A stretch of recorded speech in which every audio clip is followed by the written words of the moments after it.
Hi, welcome back. Hello. Welcome to Wine on an Empty Stomach, a speculative fiction book club brought to you by A Thousand Eyes in One podcast. I'm Mhm. Tanya, I'm Nikki, and and today whew, we brought a man, friend, Jeff Van Zandt. We're going to talk about his novel, The the Dance dance of of rotten Rotten sticks. Sticks. This is our halfway to Halloween was last month, but we don't care. So, Do what it's we all want. spooky season is always in season. We do love a scary book. Mhm. And whew, man. My name isn't Sage all up in here for no reason. Oh So, man. yeah, Yeah. be prepared to be creeped out if you have not read it yet. By the way, your hair looks really good. Thank you. I combed Your it. curls are That's popping. like my Yeah. new thing now is actually combing through it. Such a difference. Imagine that. Let's let's bring on Jeff. Hey, hey, Hi. hey. Hello, how are you doing? We're Good, great. good. Thanks for having me. Our Thanks for pleasure. being here. Um, yeah, you want to tell us a little bit about yourself? Sure. I guess as we always do in America, begin with work. I teach at we need to. When we ask somebody what do you, isn't it sad? When we ask somebody what do Yeah. you do, we don't say what do you do that makes you happy. We mean what do you do to make money? You know what I Yeah. started saying? I was like, what pays your rent? Right, I like right. to just lie. Yeah. I'm just like, nothing. A little bit of this, a little bit of that. What do you mean? I teach at a community college in Michigan, Delta College, which is, well, as we often do in Michigan, we hold up our hands to show where we live because we got the mitten. It's right kind of in the middle by Midland, Saginaw, and Bay City. Okay. I've been writing for about, let's see, I'm 54, 44, 34, over 30 years. Mhm. Written a little bit. I'm basically equal opportunity failure. So I failed at poetry, failed at poetry, failed at short story. No, I've dabbled in screenwriting, poetry, short fiction, novels. Mhm. Um, yeah, Yeah. filmmaking as well. Yeah. I Teach think what film and creative writing on top of your regular composition classes. I think what was I mean, first of all, we think about Brandon Sanderson and we talk about him all the time. Like, how do you find time to do all of that? Like to write the things that you want, to teach the classes, to have family, to do all these things because he's so prolific, right? But like, how do you organize your time to be able to knock all these things out? Um, Sometimes I don't know how I I do it when I get into the zone. Earlier, before the show started, I was talking with Tanya about I finished the sequel to The Dance of Rotten Sticks. Congratulations. Finished this morning, and that I contacted my publisher and said, when you're ready to see it, I'm ready to send it to you. When that might mean we're not interested in it or whatever, but I started that in September, Hmm. finished it in February, and I was lying in bed the other morning thinking, how did I do that? Like different versions of yourself. Like I get into a Hmm.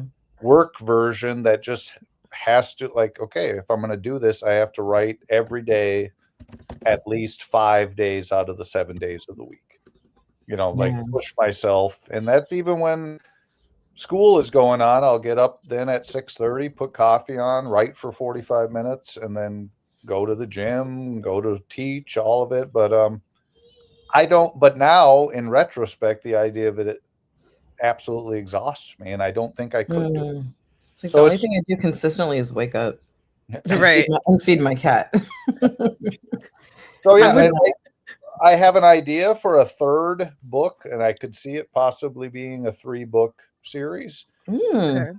And even though Well, I have the idea right now, I have I don't have the energy. I don't know where that person is, but he'll yeah, emerge and yeah. he'll start working. But for right now, I'm doing more physical work, put a new fence up in the yard. I'm going to build a storage shed for some of our outdoor stuff, and I think that physical labor is served well in the summer.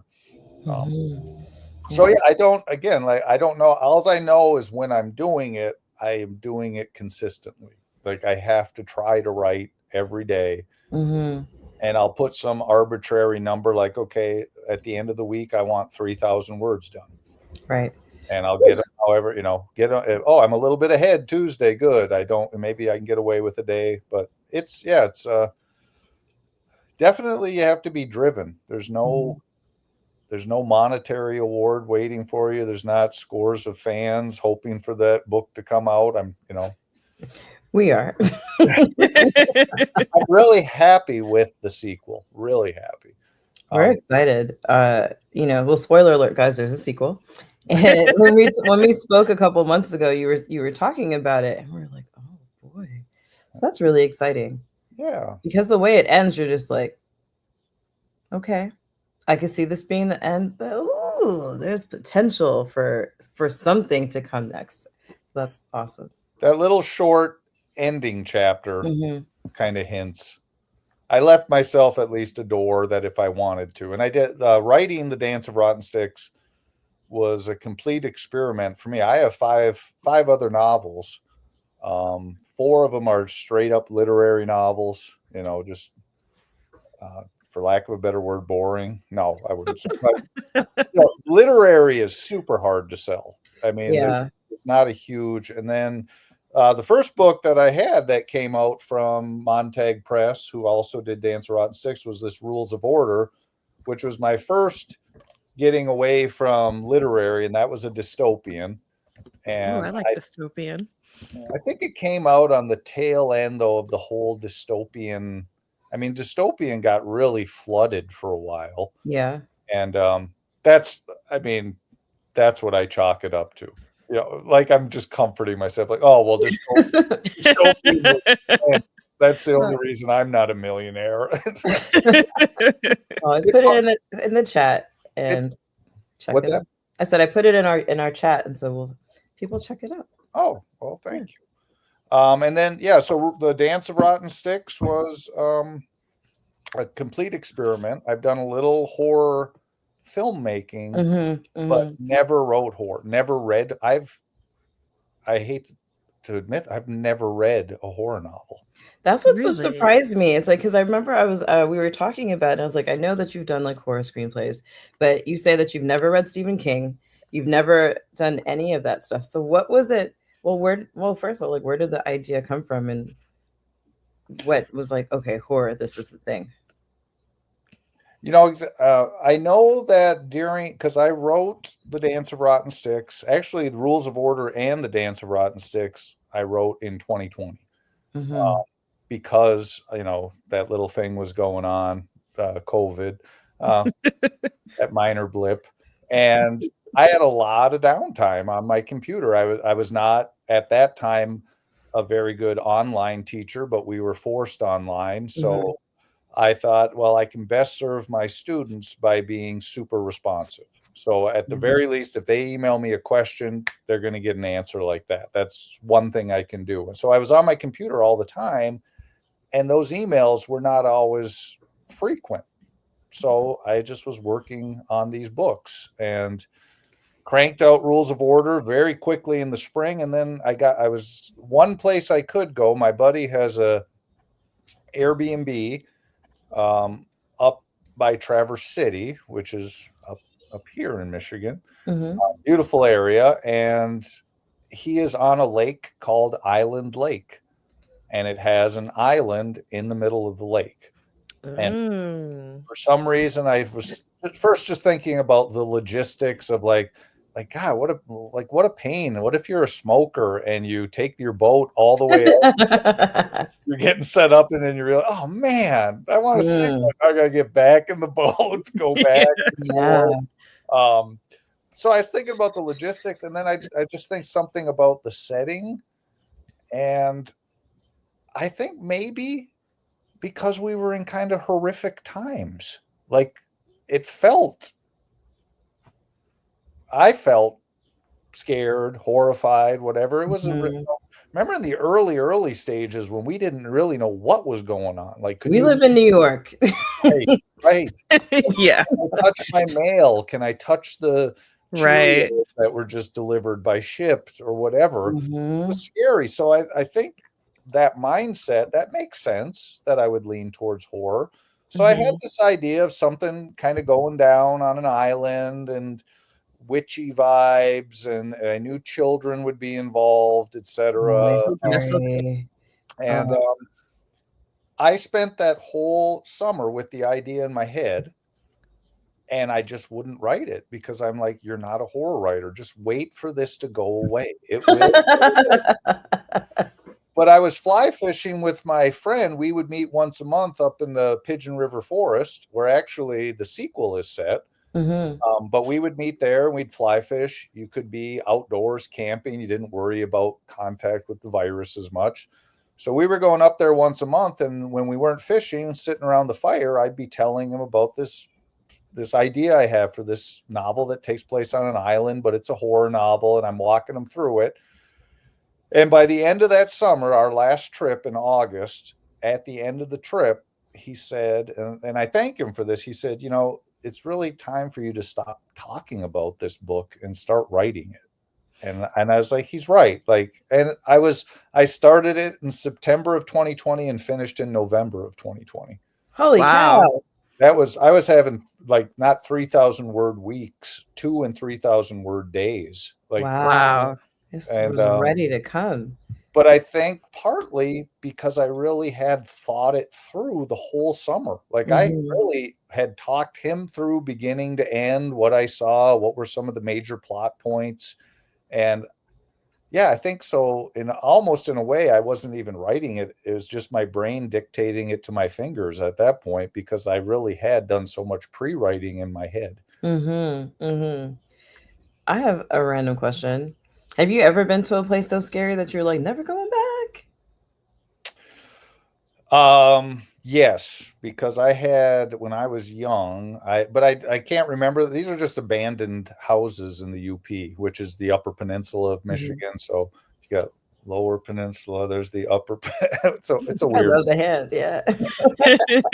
But yeah. So I had friends who were really into like the paranormal. Fancied themselves investigators as much as you can with like a cheap handheld tape recorder and nothing else. Yeah. Which era? Yes. But I remember going into places and you could feel and maybe it was self-imposed, but you could feel the dread. You could feel like, but is it your mind doing it because you're going in there anticipating something paranormal, or was it really paranormal? But a lot of those investigations I didn't last on very long. I wouldn't. Okay, I'm going and sit in the car now. Yeah. You couldn't. So I never quite believed in the paranormal until really like people kept telling me my apartment was haunted, and then I was like, they might be onto something. Like everybody. Yeah, like everyone who comes here is like, I think your apartment's haunted. And I was like, I don't believe in ghosts. And I said that to somebody once, and he was like, don't say that, they'll get mad. And I was like, okay, this is like really creepy. But I am a big scaredy cat in general. I don't go camping. I don't go into the woods. I don't go into abandoned places. Like I grew up on all of the like Friday the 13th and all the slasher films from like the late 70s and early 80s. And so like I have a pretty strong fear of abandoned places and woods and places where people can't hear you scream. So the idea of taking a boat to an island where I have to put up a flag so that they know to come get me is like my nightmare manifest. Yeah, I mean, I grew up with a family that's very much like dreamers and premonitions, and ghosts are real. Ghosts are real. It's funny to listen to you talk about that, Tanya, because all those movies were rated R, so I never saw them. And I grew up going into the woods with trees in the yard. I grew up in Germany, so like sometimes we'd happen upon like a World War II bunker, and we'd go down there and explore. But I always did have a healthy fear of things. And then I had like some really weird encounters, and I was like, oh yeah, okay, that's for true. Those things happen. Like you carry salt on you, and you burn sage in your thing, and you walk in your house backwards when you've been out late at night. Like all of these, yeah, there have been some things that have scared the shit out of me that I'm like, okay, yeah, I believe. I think paranormal is the scariest thing for me. That's like the one type of horror movie that I don't watch because it Mm. actually gets too scary for me. Like I'll dream about it as an adult. I still get nightmares. And so Jeff, reading your book, as it got spookier and spookier, I kept saying, okay, I can't read this at nighttime anymore, but that's usually when I get my reading done. Same. So Same. I I was had just to Go ahead, Tanya. I was gonna say I had to put it on my iPad so that I could read it in the dark. And um, as this child kept talking to these whatever he was talking to, uh, as someone with creepy children myself, I was getting a little bit freaked out. Hit it too close to home. It was hitting a little too close to home. And I was like, okay, this is getting kind of scary. Like, I don't think I can read this at night anymore. And so I started having to find time to read it in the daytime and just like kind of carving out like 30 minutes at a time Yeah. to sit and read until I could, get through it. I was like running into my room at night and like avoiding the mirrors because I'm convinced that something's gonna look back. You know what I mean? Yeah, Glucose Lad we have a healthy fear of him too. I mean, I had the same experience. Like, I started reading a little bit before Tanya, and like the first chapter with the car accident, I was like, oh man, that's sad. But when Isaac is sitting out on the back porch, that like in the first chapter, and there's like the rabbit that screams, and he knows that something is out there watching him, and like Emily comes out and she's talking about the moth. I was like, you know what? This was not a bedtime read. I have to like put it to the side. And I texted Tanya, I was like, no spoilers, but I'm scared. I said, I am shooketh. And then there were a couple of parts like I would like want to read at night. And there was one night, I think it had to do something with the Ouija board, right? I was like, I have to tell Tanya. And my bed, I can see it right here. My couch is right here. That's where I leave my phone.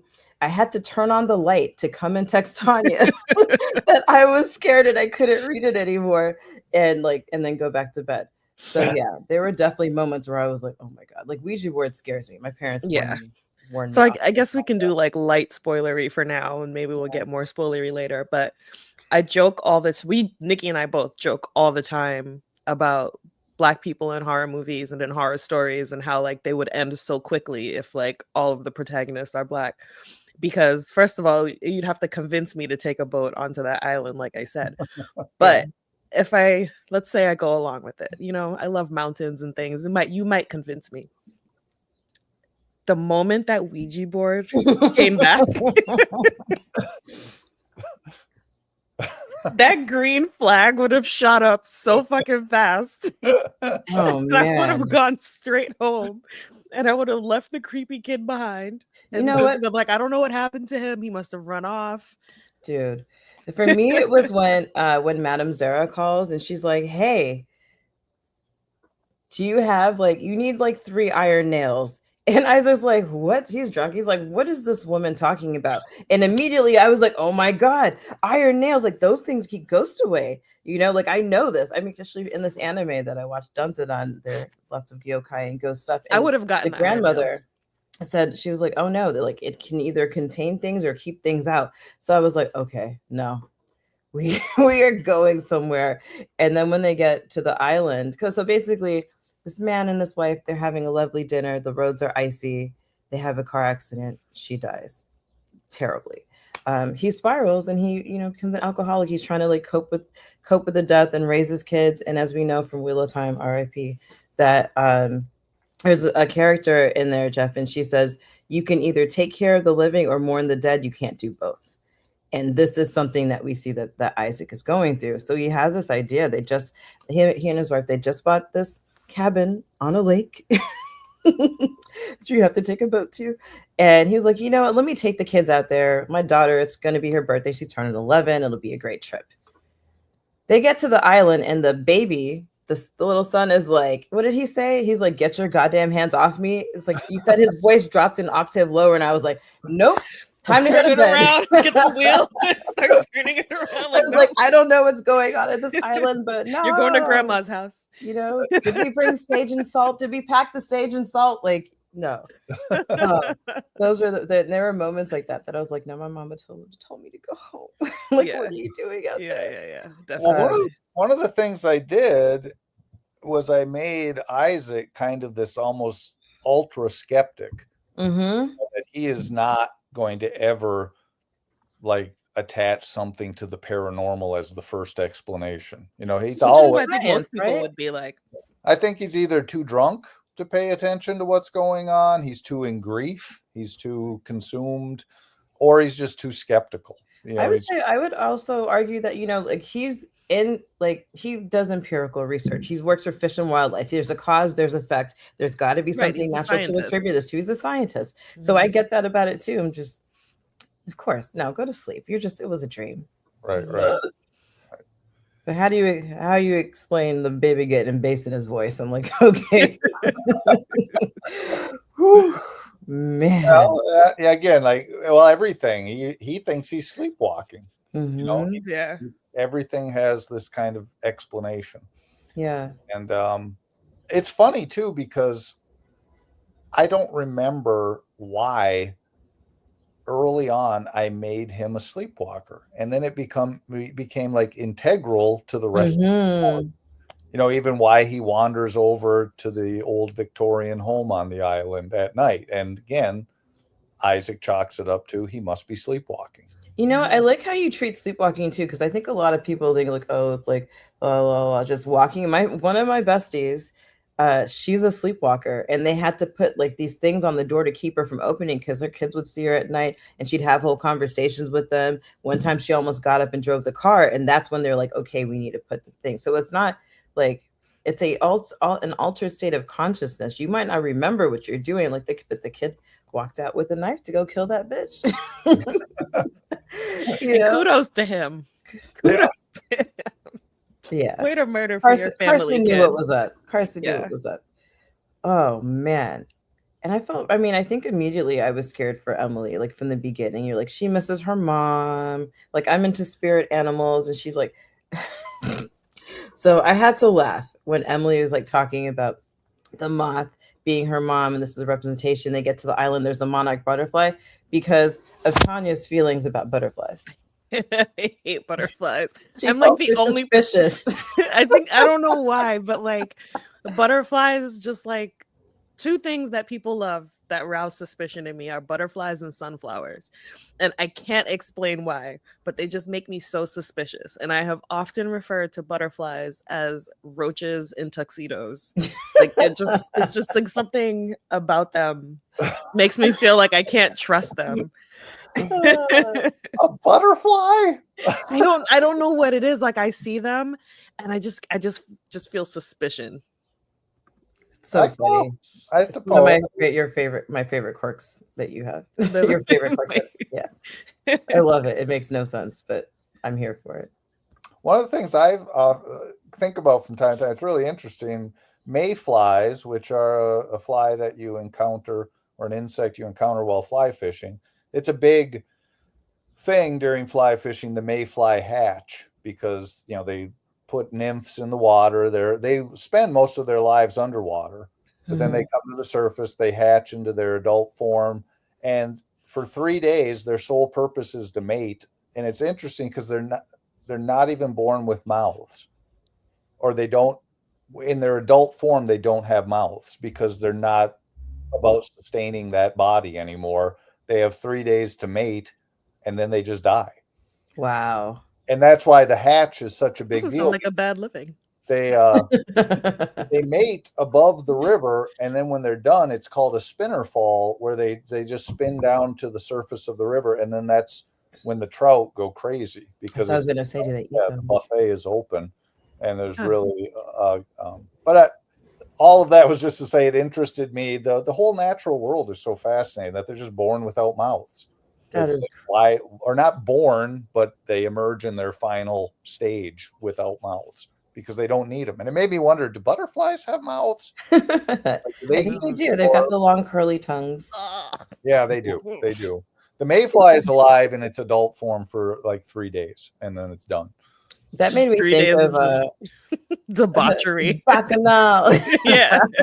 It made me think that you telling me that made me think of the line from The Little Mermaid where Ursula's trying to sell Ariel on not having a voice anymore, and she's like, "You've got your looks, your pretty face, and don't underestimate the importance of body language." And I'm like, "That's the Mayfly. Like that's real life." That makes Yeah, sense. that's so funny. So wait, so you said your brother-in-law works for Fish and Wildlife? Yes. That's where you got a lot of your info?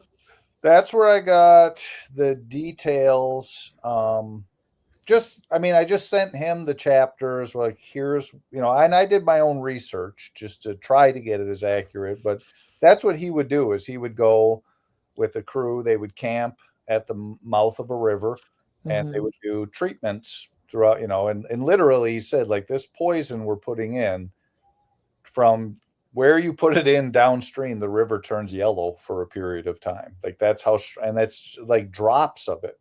Wow. But then it kills all the larvae of the lamprey, so they don't turn around and go out into the lakes. Evelyn didn't stand a chance. Right?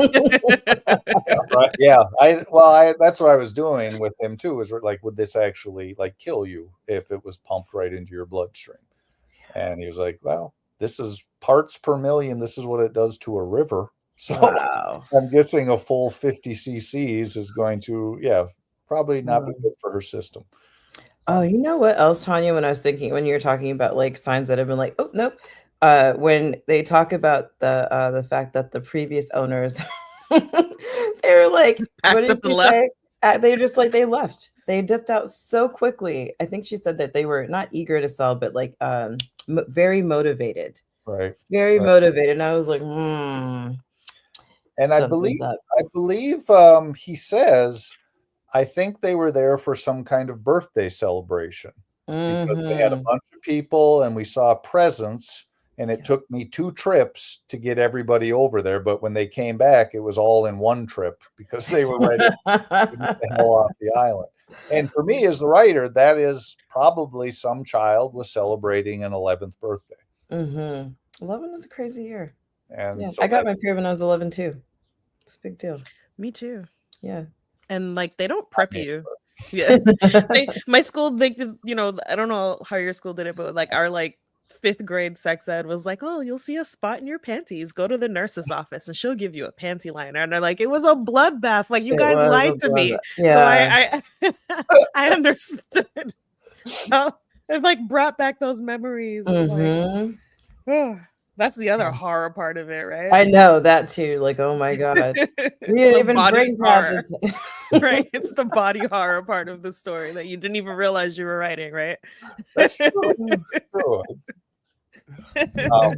I'm just glad to hear you both say that it was frightening, because I was huge full of doubts writing the thing where I'm like, this is going to be a complete flop. It's going to be too literary for the horror crowd and too horror for the literary crowd. And it's just I think it was a good balance, actually. Yeah, absolutely. Reading it, I didn't think of it as like straight horror. I think the sentences were too tasty. It definitely read as a little bit of both.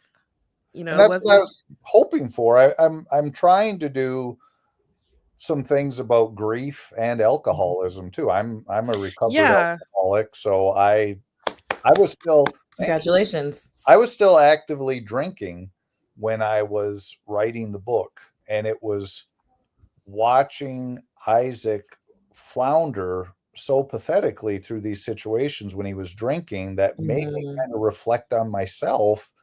I drank very much like him. His whole, like, I only have a pint of whiskey a night. And that was me. If there'd been a 5th in the house, I would have drank it, but I would buy the pint, and I was at least smart enough to know, okay, after you drink the pint, you're not getting in the car to go get it. So I would kind of be done, but I was drinking, a pint of whiskey every night. That's a lot.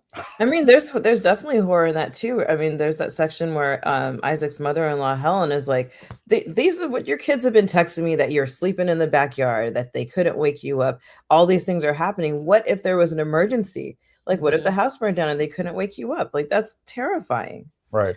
I think for me, watching his brother watch him drink was when it really settled. I mean, I picked up quickly that he had a drinking problem, but it made it really real seeing it through the eyes of his brother, where he's like, "Are you gonna have another one?" And you're like, "Oh yeah, this is how people normally drink with like, Right. we'll just have a beer and like we'll just chill out, you know." And then he kind of keeps going, and then the brother's watching him, and he pours another one, and like that kind of, I guess, lack of self-consciousness, you Right. know, by then he's just in it and he's just Yeah. gonna keep going.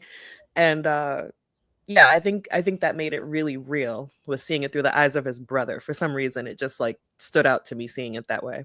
You know what stood out to me on the second read? Where the same thing where they're sitting out on the porch and like he's got Emily and Emily comes and sits on his lap and they're talking and he like wants a drink, but he can't get it because she's like literally blocking him. He like Mhm. goes to reach for it and he was there and I was like, oh yeah, man, this kid, she's gonna save your life. I can feel it.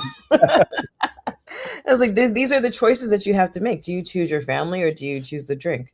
Right, right. And when the kid is immediately there, he can contain himself because he Mhm. knows the drink is there, and more than anything, he's trying to reach down and get it.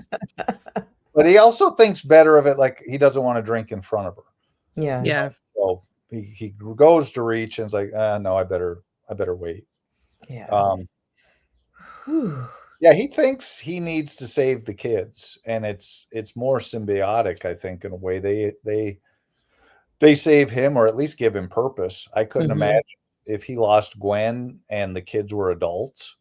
Oh He man, probably yeah. would have just drank himself to death, or at least Yeah. ended up living a really isolated kind of life. And in that respect, a lot of people don't like Helen, the Mhm. mother-in-law, but I I think get you're where she's primed to like from. her not there's like the trope about mother-in-laws, right? That they're trash. Plus, we're seeing her through Isaac's Yeah. point of view. Mhm. Right, So it's like if you're through his point of view, it's kind of like this harpy who's trying to take his kids away.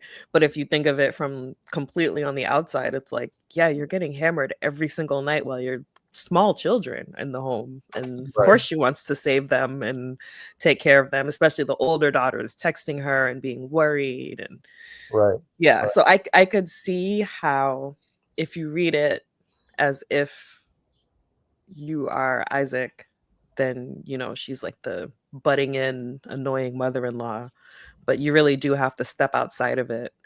And I felt for the oldest daughter as well. As an oldest daughter, there's so much pressure on you uh, to help with younger siblings. Mhm. Pressure. There's no you say like that there's a choice. Yeah. Yeah, You like, just do. you know, It you feels become, right. you're a de facto baby. I'm an oldest daughter, but I'm also one of the older cousins, and so like there was always Mhm. pressure on me Same. to take care of the smaller children. So I right, can't imagine, you know, how much it's magnified when you lose your mother. right, Yeah. right. Yeah. I'm a baby, so and my I've got two siblings, and the second one above me is 7 years older than me, and the first Mm. 9 years older. So I'm almost, in a way, an only child, Yeah. because they were largely doing their own thing by the time I came online. Like at five Yeah. years old, where you start to actually become a person, and I mean, they were God in their teens doing their own thing. So, Yeah. so I did not have that experience, but I'm glad I represented it well with Ash. Yeah. Yeah. I mean, I think sorry, we like jumped in on and Helen, but like what were you gonna say about her? You said that people often look at her as like Oh, a mainly just to say I do understand where she was coming problem. from, even if I don't like her myself. Mhm. I didn't mean to write her. She's a little self-righteous, and I think that just doesn't Hmm. sit well with people. But Mhm. Yeah. she's genuinely worried about them, and I think by the end of the book suggests there's kind of more of an understanding between them. Yeah. Yeah. I think I do think she kind of gave the vibe of like she comes to visit and like checks for dust, you know?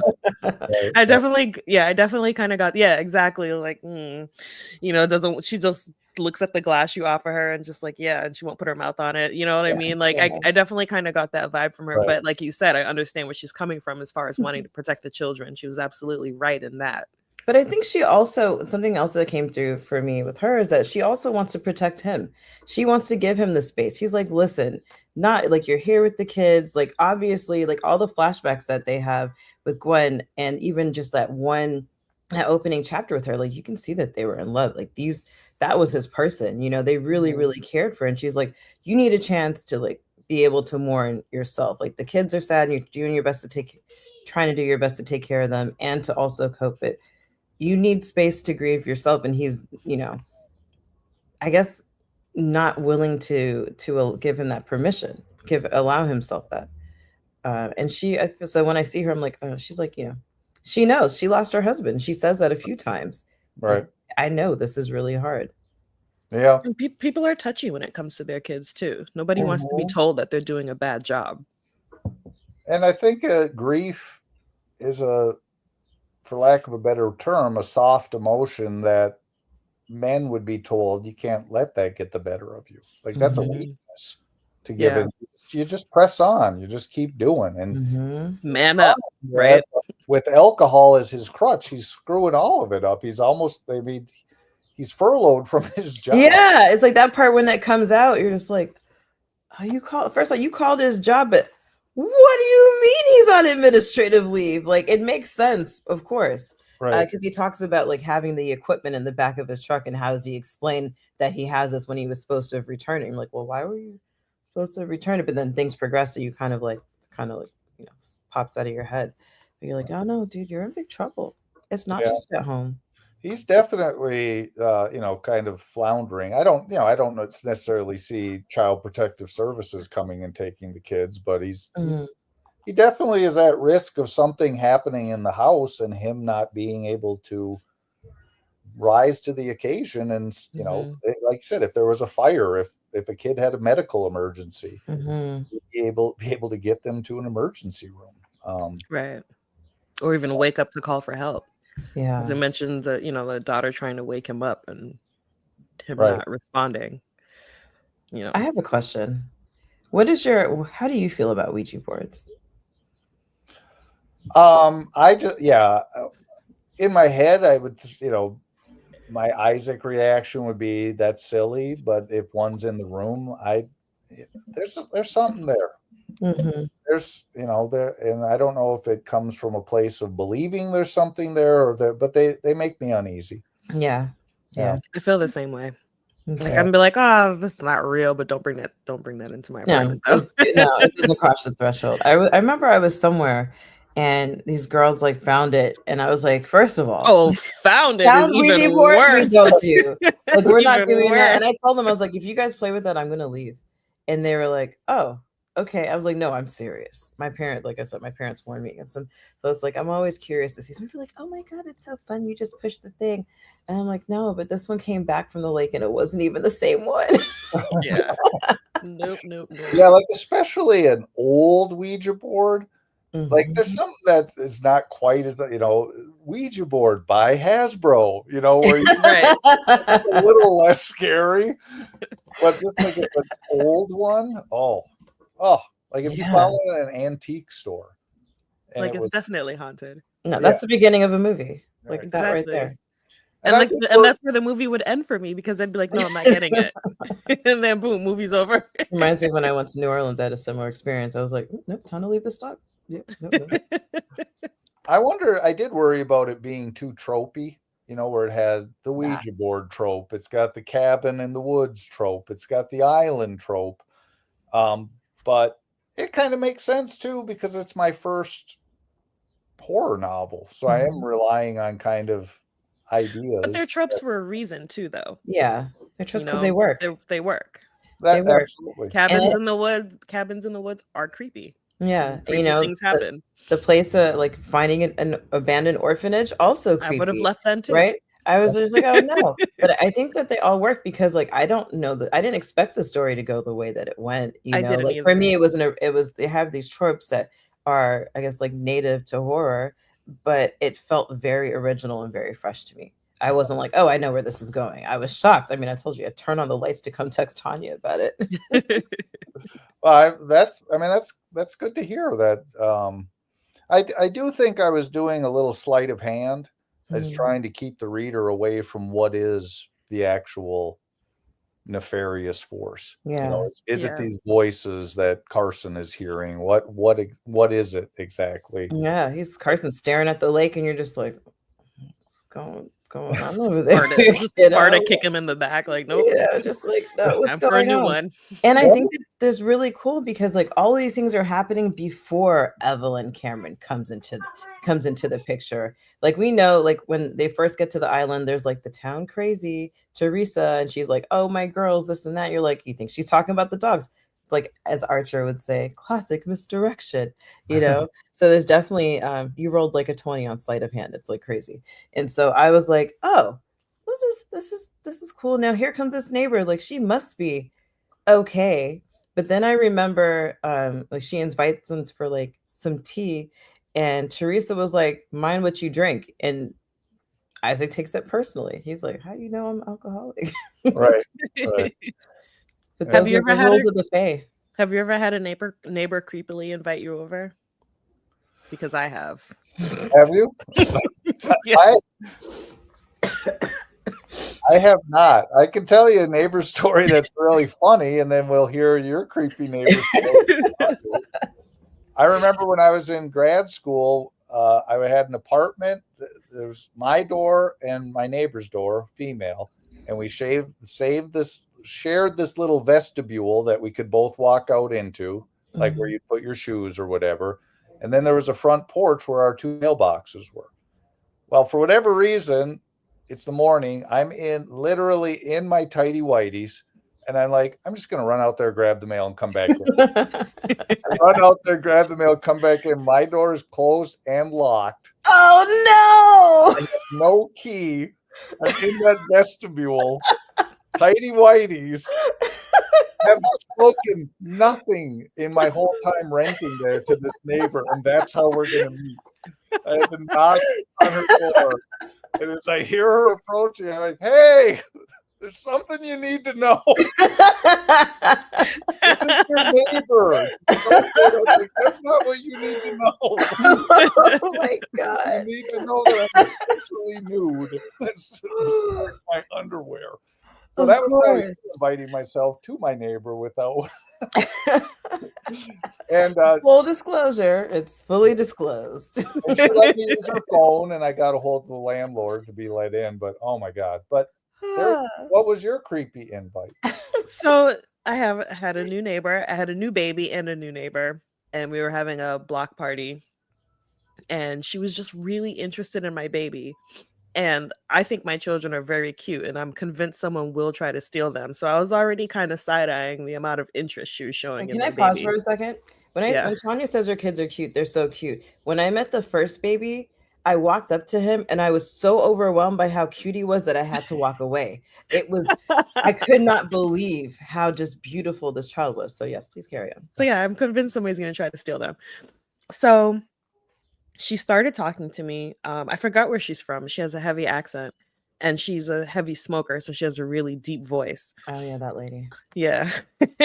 And she also kind of has like wild hair.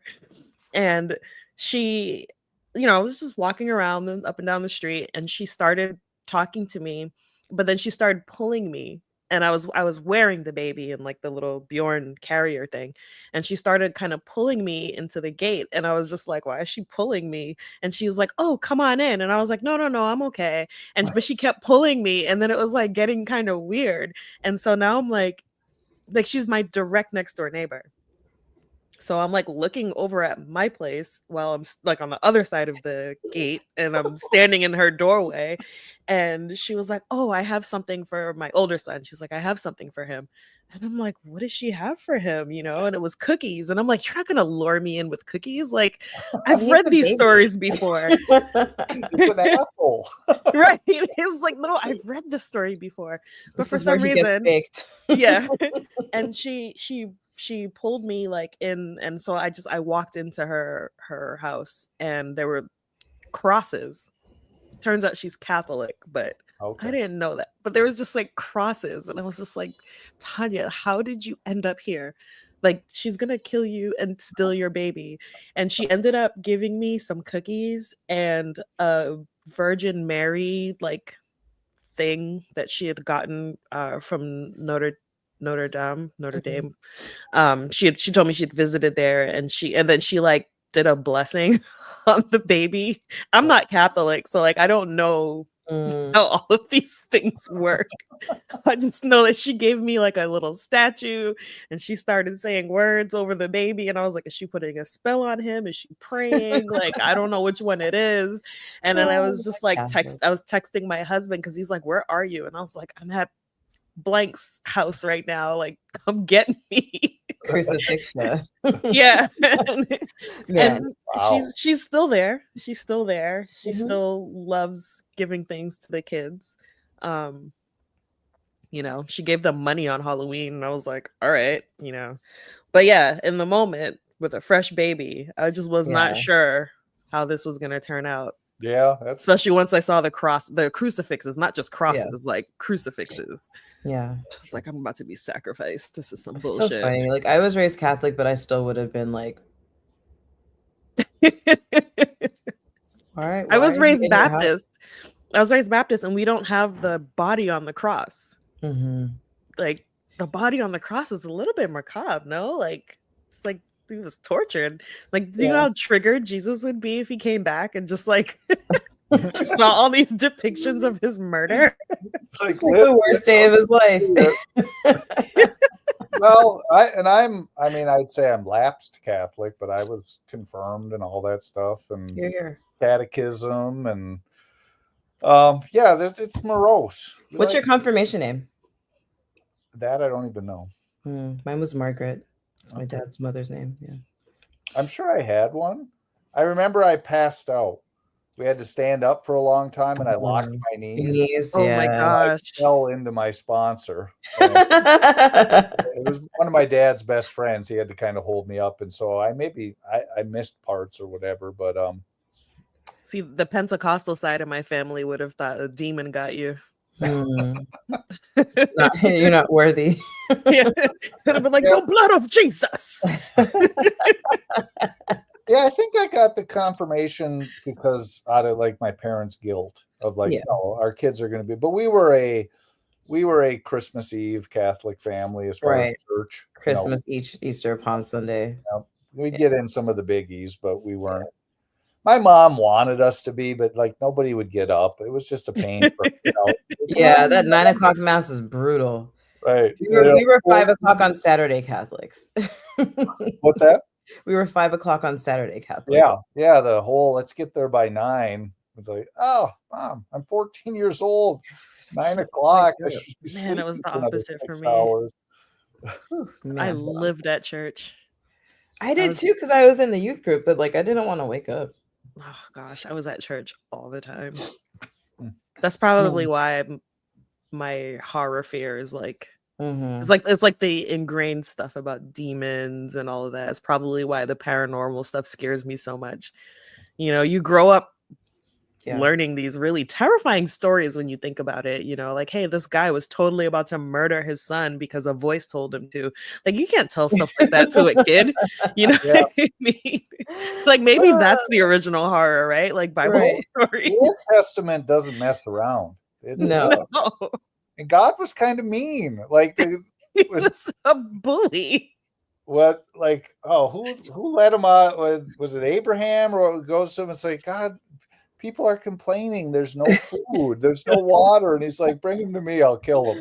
Like, there could be a bunch of complainers. It's funny. Well, if you're gonna whine about it, it's really funny because yesterday I went to the Met, Metropolitan Museum of Art, and I run a writing workshop. And the prompt yesterday was like, you know, an item in the museum finally decides that it has something to say, right? And so my story, it was about this. There's like a famous painting, but the frame is the one who starts to speak and is like, they're not coming to see me, are they? You know, like that was the perspective. So I go to the Met and they've got this, like, I mean, I don't know what they call it when it's like 4 pictures on top of each other, but it's like Moses, Abraham, Noah, and Solomon. And I took a picture, I sent it to my group, and my friend's like, what did the frame say? And I was like, it said, this is the patriarchy, or have you heard of the patriarchy? It was just like all of this in there. I'm like, yeah. Speaking of writing, for one of the prompts that we did, actually, I was working on this with Tanya because she's going to record it for me. I started writing a scary story, and I want it like it's the second one I've ever written. And the first one was like in college, right? The professor's like, you have to write about the death of a child. And everybody's like, oh, that's kind of dark. And they had like, maybe it was kidnapped or a kid dying of illness. I went total Lord of the Flies. I was like, these kids are in the wood, they're chasing, they're going to kill this kid. But I remember being in the library, like wondering about myself. I'm like, where is this coming from? Like, how are you tapped in and enjoying it? Because I found a couple of weeks ago when I was working on this news story, the same thing. I really enjoy writing psychological horror. And what does that mean about me? So did you learn anything about yourself in the process of writing a genre that you're not used to, or that you don't usually or haven't before? Probably more, and only because it's more, the writing of it is more recently in my head, was with the sequel, which is going to at least tentatively be titled Shadows of the Witness Tree. And it takes place in the Pigeon. This is not quite an answer to your question, but I'll get to it. It takes place in the Pigeon River Forest where I go fly fishing. And I went fly fishing and camping there for the first time since writing this sequel. And I was like, I wonder if I'm going to be able to sleep in my tent. Or am I going to be thinking about all the creatures that I've populated my favorite fly fishing place with? Did I just ruin it for me? But I was able to sleep. But I shared the sequel with my fly fishing partner, who's also a creative writing teacher, and it was him who brought it out, because he said, I didn't realize your penchant for violence. So some bad stuff goes down in the sequel, and I mean, it's not like, not like a woman was laying naked on a thing wearing the skin of the man's brother in your book. That didn't happen. Totally rated G. I do think I get in a very almost like a technical writer mode of like, even though it's gruesome stuff, it's like it's almost like, what does this writing need? Yeah. And somebody wearing somebody else's skin like a blanket sounded pretty scary. It's Is it weird that I think about that all the time? Oh, like yeah. sometimes I like to changer. Yeah, sometimes I like to creep my husband out. Like I'll just like gaze at him lovingly, and he'll be like, "What are you thinking about?" And I'm like, "I just can't wait to wear your skin one day." So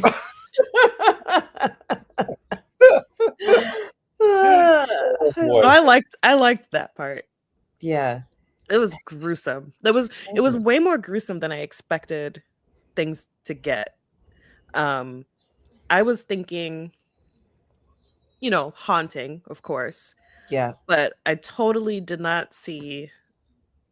When the brother left suddenly, I was like, okay, something must have happened. Something's So up. he left Because a he little was so too nice. He was suddenly. like, he loved being a good uncle. He was out there. He was hanging and like. he left before the party. So I was like, that doesn't seem right.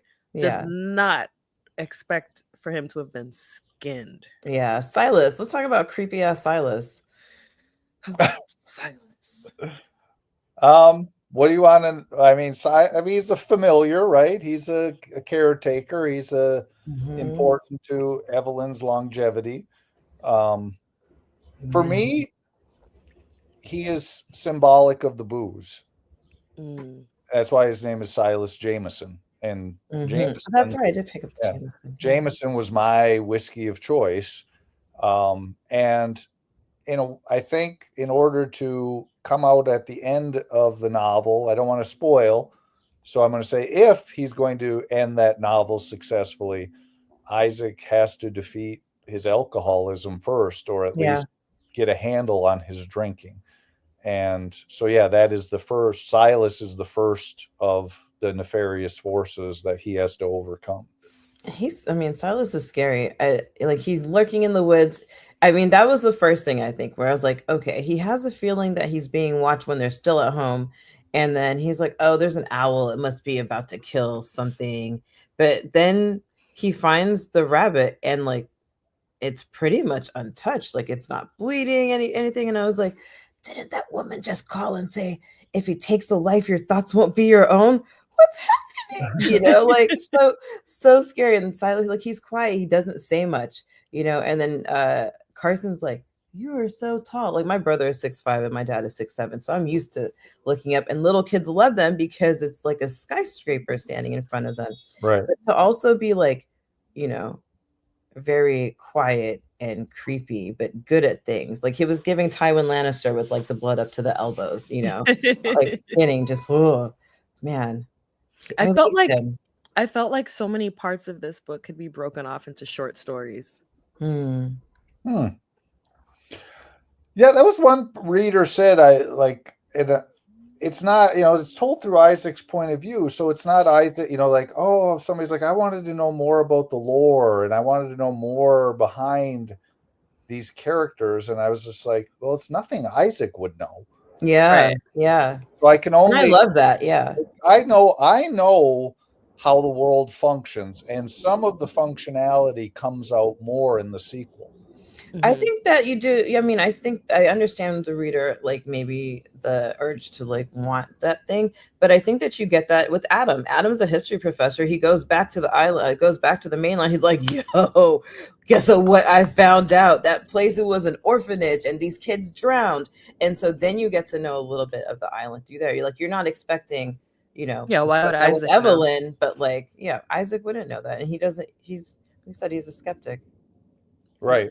He Yeah. wouldn't look at it He either. wouldn't, but more of it does come out. One regret I have for the first book, and that another reader brought up, is like, why didn't you have them go in the orphanage? No. Why would they do that? Perfectly reasonable to me that they didn't, because I wouldn't. I I would was like, not well, have. technically they did, because Helen and the kids take Oh, Mhm. right. They take refuge there, refuge in there. but it's not through their point of view, so you don't. And I guess probably it's the because I didn't know what to call it. Is it folk horror? Is it gothic horror? Mhm. And I do think I leaned more seeing it as gothic. One, gothic often does deal with addiction, Mhm. and the orphanage was kind of gothic in that it is this kind of dilapidated older building. And I do kind of agree, well, maybe there could have been a reason why Isaac had to go in there. Like, could he have arrived there and he can't find Helen and the kids, and he has to go into the orphanage to Or look maybe the Ravens could have chased him in there. Yo, Can we but talk I about the want to say Ravens? two Oh, things real quick before that. I think like you talk about like they're being worried about having lots of tropes, that if you had gone in, that it would have been like, for me, I'm like, okay, the guys goes in and that would have been more predictable. I like that we don't see, like, it happens off screen, that the kids do go there, and by that time we trust the voices that Carson is hearing. But I think just winding up and like happening upon it in the woods with like the cyclone barbed wire is just like, oh no, this place is off limits. Got it. Bye. right. But yeah. And I did actually, because the other one, it inspired me for the sequel, because the sequel, outside of tents, they're not really going in any buildings. And I found a way to work in an abandoned cabin that Isaac has to go inside in the sequel. And I did I ended up liking like that kind of indoors setting, because so much of Dance of Rotten Sticks and the sequel take place outside. Yeah. And I think Yeah. there's sometimes something scary about a scary building of having to go into it, mhm. but Ooh. Tanya, let's talk about the Ravens. Yeah, let's talk about these freaky ass ravens. So birds frighten me too. I told you I'm scared of everything, but birds frighten me, especially in large numbers. But I have always wanted to befriend a raven. Can you tell us about these ravens? Yeah. What? Real What? quick, I want to say that I Google, like, we know a group of crows is called a murder. A group of ravens is called an unkindness. yes, an unkindness of And I rape. was like, oh, this is so ominous. Look at that foreshadowing. Yes. So yeah. Well, I know this. My dad had a pet crow when he was a little boy. Now, it's not a pet raven. Ravens are bigger. They tend to be a bulkier bird. Um, they're they're gargling. Their call is a little bit more croaking than a crow's. I don't know if they operate like a crow. My dad's crow, his bedroom window was always open, and the crow would come and go. and he left gifts for him that he would find on the bed. Like he'd come home and there'd be bottle caps and little shiny things that the crow had found. Um, the crow also would fly to my dad grew up in a little tiny town called Big Bay. The crow would fly to a gas station. He was known there. He would sit on a perch, and the owner of the gas station actually sold tourists little hamburger balls that people could feed the crow. But then, and it's always sad. It was always sad with my dad. He had a very tough life. Lost his father very early. Lost a big brother very early to a drunk driving accident. Since we've been using colorful language, some asshole came with a shotgun, shot the crow from its perch at the gas station. Did they jump him? My dad had he loved Mickey. The crow's name was Mickey. Well, I'm now cursing that person's bloodline. He did not tell the story much beyond that, but because I was like, well, what happened? How long did Mickey live? And then he's like, oh, some guy came through. What a terrible thing to do. Yeah. Oh my God, that hurt my heart so bad. Well, a pox on that bloodline. He had this pet crow. I wonder if ravens, but he loved it. And he said it was very intelligent, really enjoyed, like would kind of sit on his bed and watch my dad go through like whatever he had brought him. Like, so, aww, he's like, did you like my gift? It's right. Like when me and Tanya give each other presents and we're like, yeah, shiny things like little crows. When I was young, I had a very unique pet. I had a flying squirrel. No way. Really? Yeah. We found a nest of them. The mom had abandoned this nest and you could hear them. And I remember my cousin went up the tree and reached into the hole and he got this little baby flying squirrel. And I went up there too. Everybody was inside and he was like, no, it's just this one. And I went up there and I was digging around and I found another one. He was great. He would glide around our house from curtain to curtain. I woke up one morning with our Lhasa Apso eating my pet flying squirrel at the foot of my bed.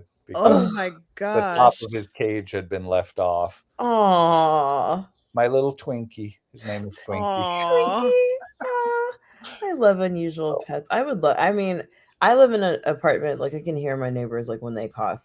And I really wanted a bird. I love parakeets. I love birds, but it's like they're not apartment friendly in New York. You know, like the birds outside are just super loud. One of them was doing a weird call when I was meditating the other day. It's like, bah! I was like, that's not the goat. It's not the goat. The goats at the same, like bleats at the same time every day down the block. This is something different. But yeah, I know the goat lives down the block in Brooklyn. Who knows? Tanya, ravens do factor into the sequel as well. Okay. Yeah, they'll make an appearance. The Dog Man of Michigan factors into the book. What is the dog? Who is the Dog Man of Michigan? It's kind of Bigfoot-esque.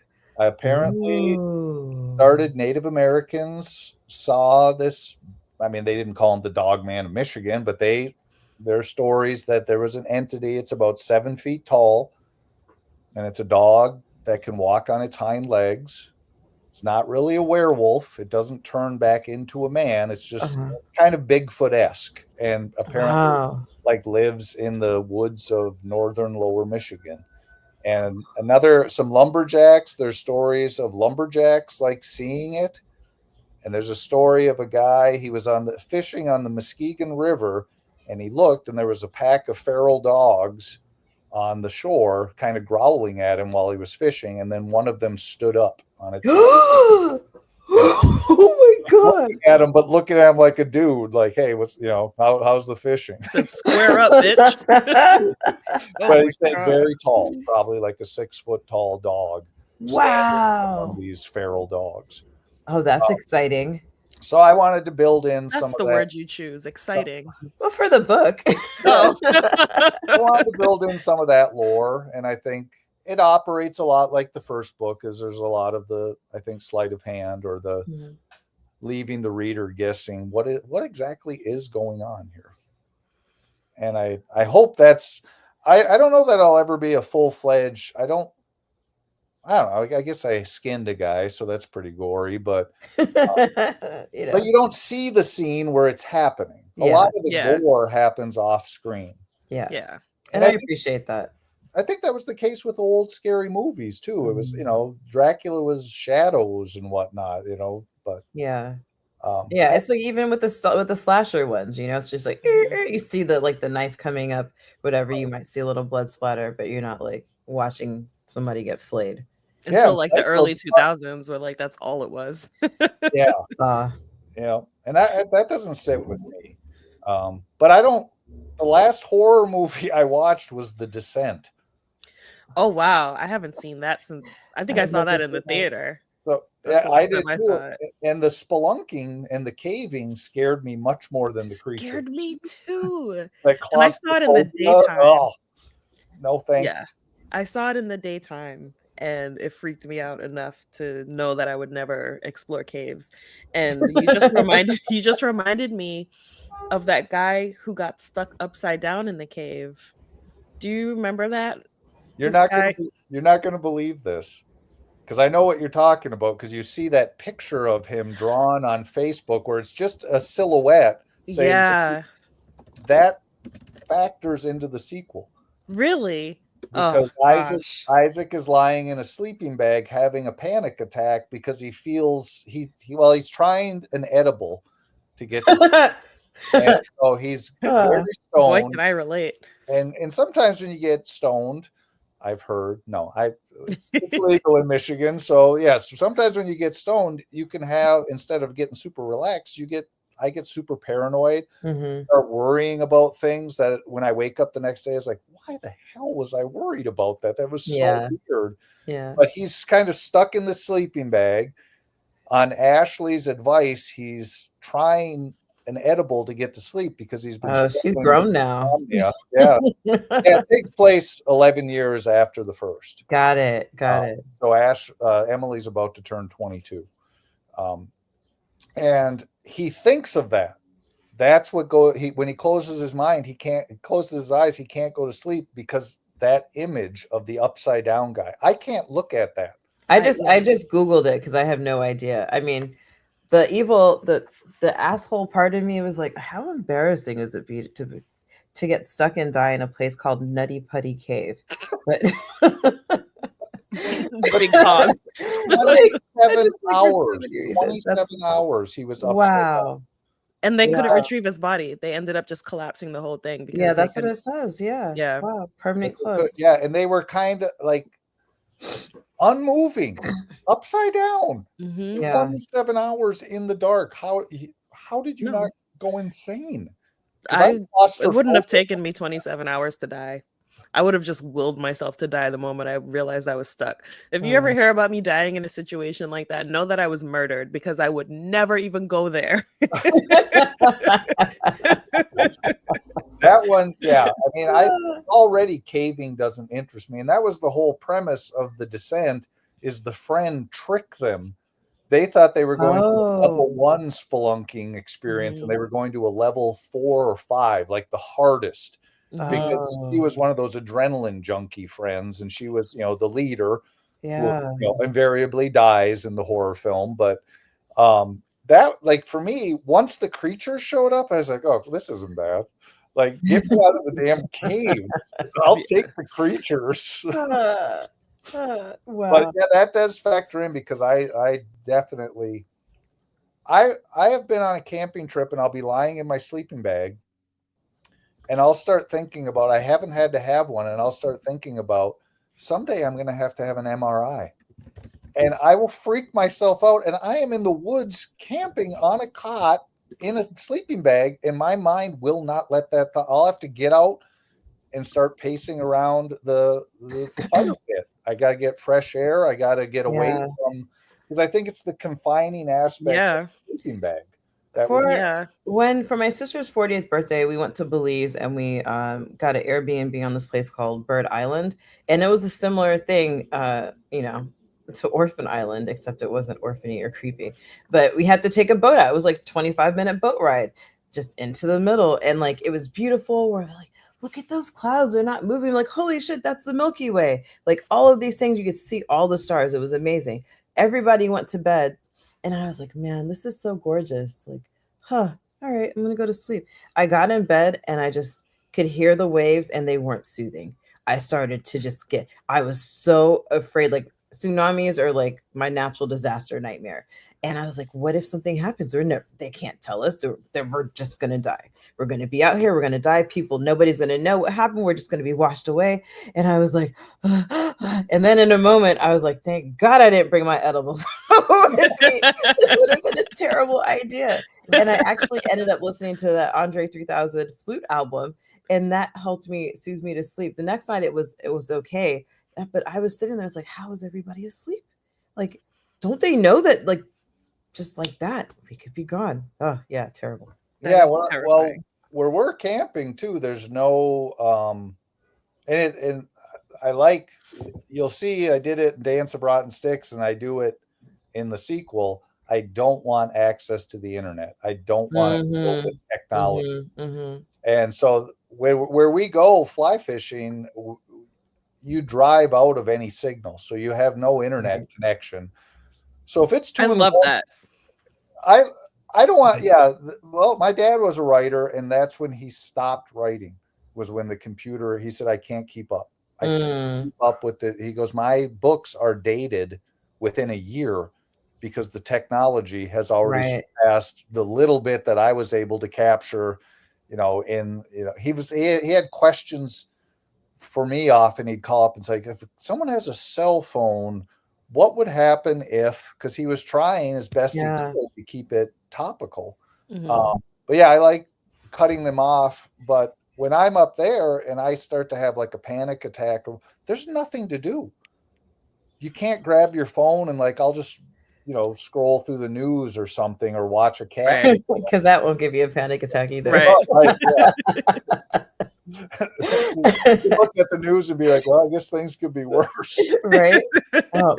For our pop culture stream, we just did The Hand That Rocks the Cradle, and we just think about how different that movie is and how it hits differently because there is no internet, because people like her friend Marlene had a cell phone in her car, but that's because she was a baller. Like everywhere else, she had to go to the library and use what the fuck is those machines? The microfiche. The microfiche machine in order to look something up. I'm like, that was the internet, guys.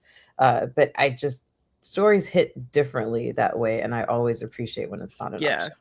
Yeah. And there have been some people though that have found the horrific within the internet too. Yeah, and I applaud that. The idea Black that Mirror. anybody could be looking you up, or you get the, like in Disclosure.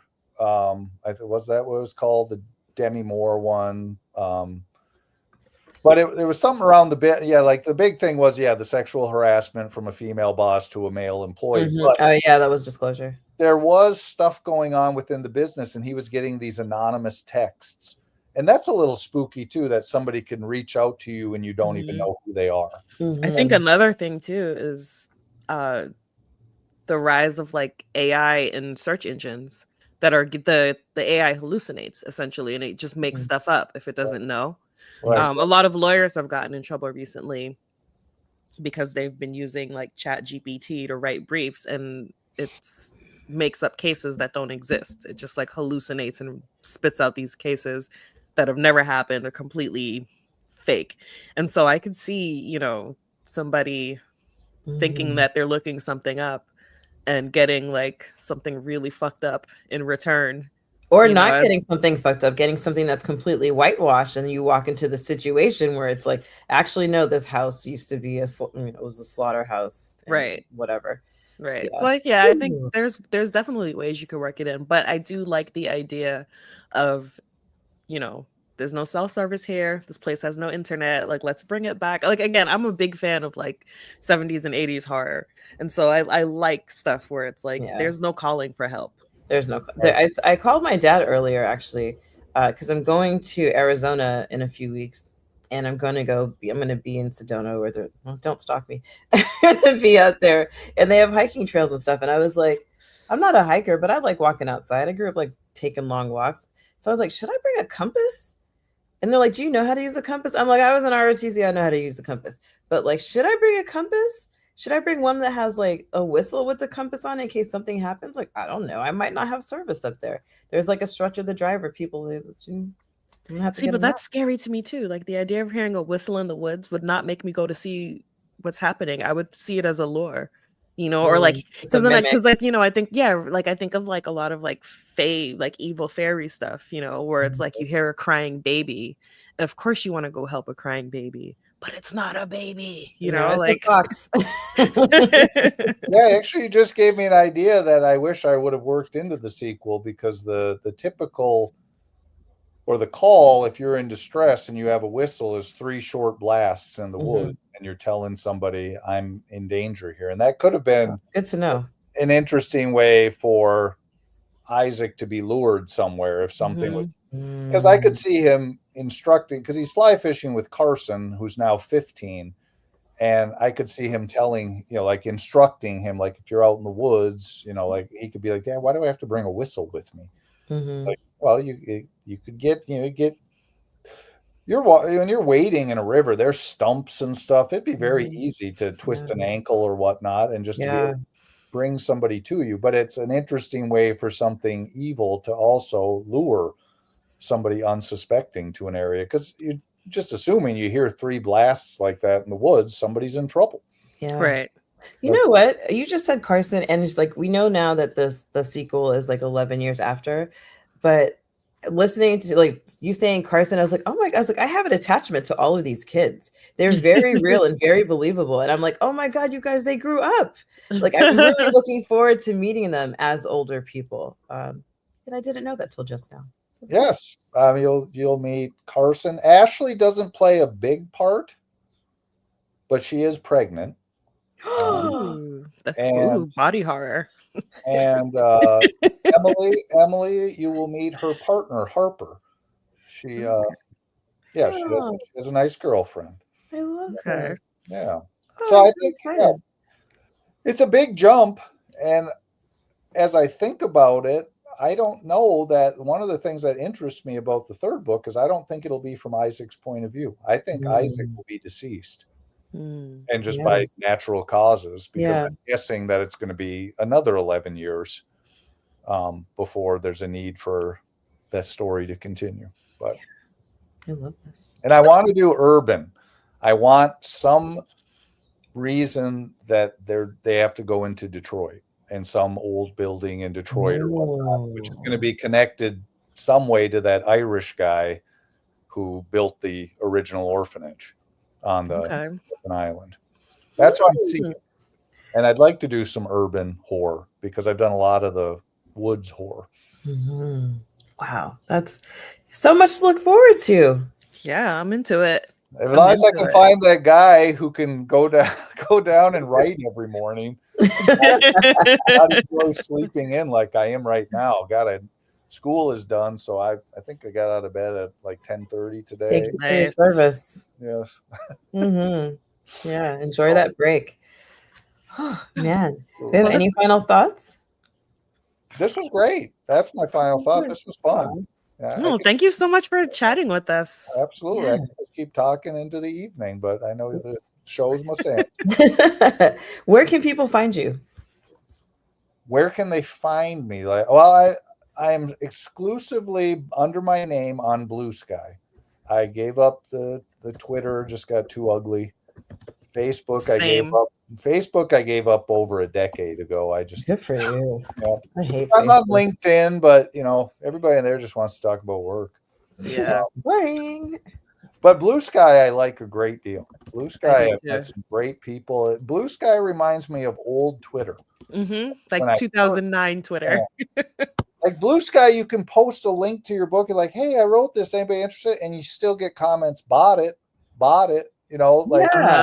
Like the old days. Well, that's how we met. I was like, hey, who has a book we should read for book club? Right. And that's my annoying book marketing is just anybody talking. Like there's an in there for me to plug. And I think you said you were looking for guests or something. I don't remember the exact conversation. No, I think I was like, hey, who has a book I should read?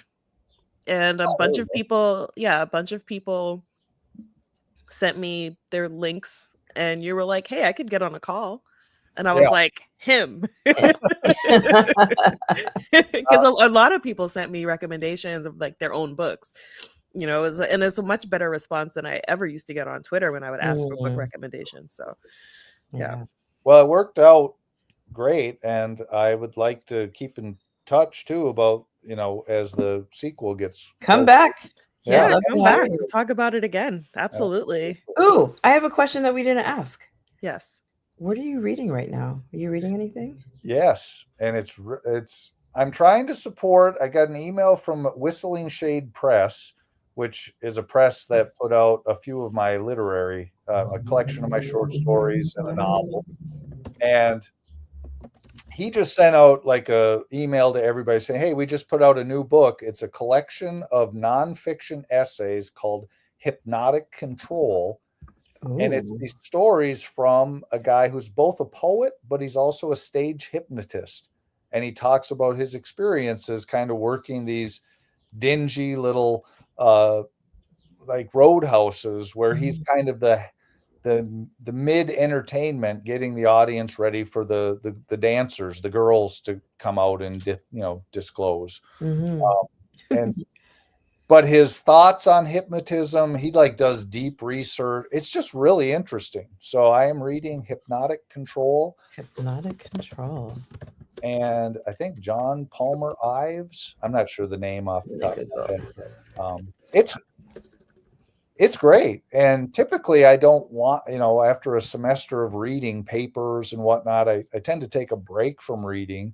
And I was like, well, I want to support the press with this new book, so I'll buy it. And it arrived, and I was just kind of flipping. And then next thing you know, I'm gobbling it up. So it's an interesting book. Boom. There we go. I'll post it up here. Bing. Aha. Tanya, what are you reading? So I am reading Sinophagia. It's a collection of Chinese horror. It's like translated because AAPI month. So I've been just reading like lots of books by mostly Asian American authors. I haven't read any Pacific Islander authors, but so I'm reading that. I'm also reading Book of Elsewhere by Keanu Reeves, which I just found because I was just scrolling Libby, and book? I was yeah, with another person. Let's see, Keanu Reeves and China Miéville. I don't know how to pronounce her last name. It was just I was just scrolling Libby, and I sometimes I just do like what's available right now, and it was available, and I was like Keanu Reeves, and so I just checked it out. So yeah, I'm reading that, and what else am I reading? I feel like there was something else I was reading. Everything. I usually have like quite a few going at the same time, especially if I have short stories. No, that's it. I just finished another set of short stories called lesser known monsters of the 21st century by Kim Fu, and that's it's just another collection of short stories. Some of them are a little bit scary. One of them is very like Kafkaesque. One of them is like a little bit fantastical. Like they're all a little bit different, but I'm focused on Sinophagia though, because I really want to get through that, and reading Chinese horror at bedtime is not easy. So oh man. So what am I reading? I'm reading Shigiri and the Brass Head of Obalofon. Finally, I know Tanya's been trying to get me to read it, but I've had other stuff. I'm actually, because I have to write about it for work, I'm rereading Victorian Psycho by Virginia Fato.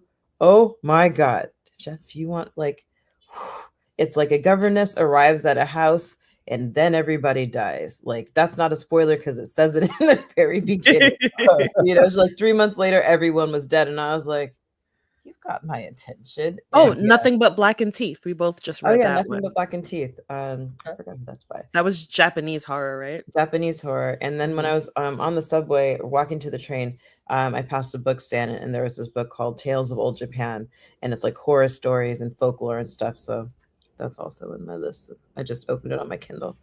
Nice. Lots of good stuff going on. I need to buckle down and read a horror novel. I'm going to find Victorian Psycho. Okay. I'm telling you, I'll text you when we're offline. Do you like historical fiction? Sometimes, yeah.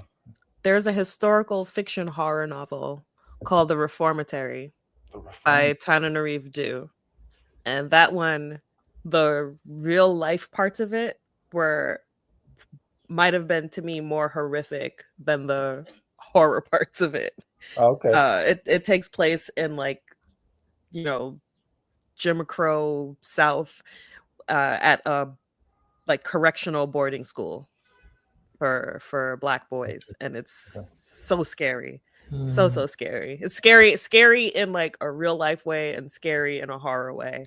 What was it called again? The Reformatory. The Reformatory. Okay. Yeah. Okay. Yeah. Maybe I will. Oh, good books. Yeah, we'll send you a list. All right. We'll send you a list. Let's see. Next up, are we meeting next month? Is it next month? June 3rd. June 3rd. June 2nd is International Horrors Day. Yes. And so we're doing a special 30 Tuesday with the star Cinnamon Love. She's going to talk to us about Under the Cherry Moon, and we're going to talk about sex work and activism and International Horrors Day and where it came about and all of that stuff. So that'll be a 30 Tuesday watch. I think that's the next thing coming up. And then the next book club. Yeah. Shadow of the Eternal Watcher by Josh Mendoza. Yes, Shadow of the Eternal Watcher. That's also in June. Yeah. So, pick that up. Yeah. It's like hard-boiled sci-fi detective story. Yeah. It's like a sci-fi space opera, I guess. Detective space opera. Also a fun read. So yeah. You're right. Well, I guess it was a pleasure. Now we end our stream. Thank you again, Jeff, for joining us. Don't leave. We'll talk to you afterwards. Okay. Yeah. All right. All right. Later, everybody. Bye. Bye.